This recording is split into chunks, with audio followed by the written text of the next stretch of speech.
Ever since Brian Brooks became the acting comptroller of the currency, the OCC has been moving quickly to enable banks to provide cryptocurrency services. Back in July, it clarified that banks could custody cryptocurrency assets.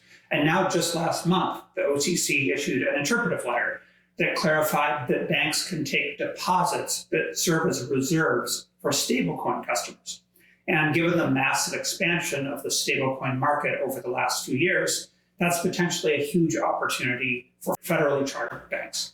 So today I'm going to talk a little bit about the position that the OCC has taken on stablecoins, and then talk about what banks can do now to take advantage of this potentially lucrative new line of business.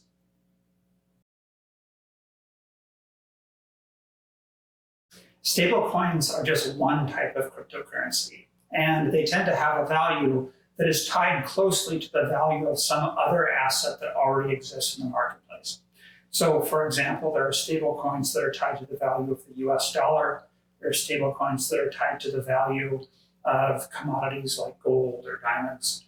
And generally, the way in which the value of the stablecoins tracks the value of those assets in the marketplace is through some form of backing.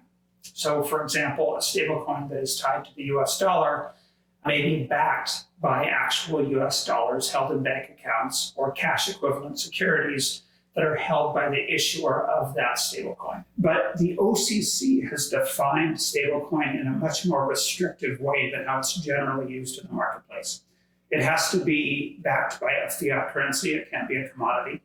And it has to be backed by a single fiat currency. It can't be a basket of different fiat currencies like the euro and the dollar. And finally, it has to be redeemable. So it has to be the case that a holder of that stablecoin can exchange the stablecoin for the fiat currency should they submit a letter requesting that redemption. So because of this, it's important for any bank that is going to be accepting reserves for a stablecoin to keep in mind that most stablecoins don't meet this definition. There currently are stablecoins that are tied to baskets of currencies, baskets of securities, exotic combinations of different cryptocurrencies and securities. And finally, there are many that are not backed on a one-to-one basis. Often there are fractional reserves. And so any bank that is considering taking a deposit first has to confirm that the reserve is going to be a reserve for a stablecoin that meets the OCC's definition.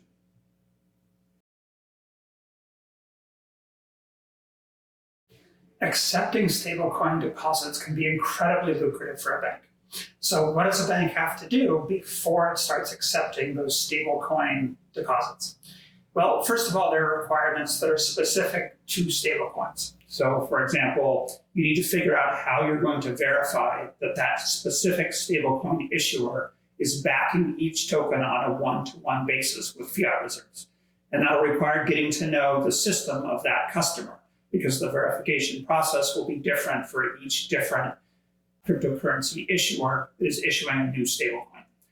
In addition, you'll need to make sure that that particular customer is complying with the law. And the OCC's interpretation of its own regulation is just one of those potentially relevant laws. It's also important to make sure they're complying with federal securities law and state laws, both in terms of consumer protection and in terms of cryptocurrency specific laws. So for example, here in New York State, it's important to make sure that they're complying with any BIT license required.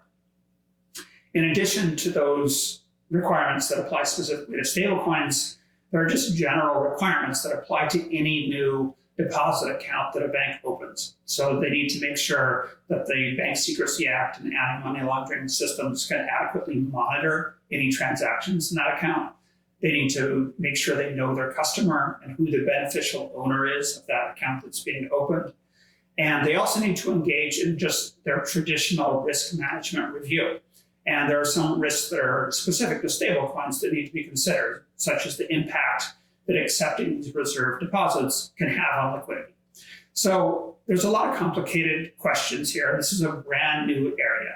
It's potentially very lucrative, but the fines that could be imposed on financial institutions are also significant.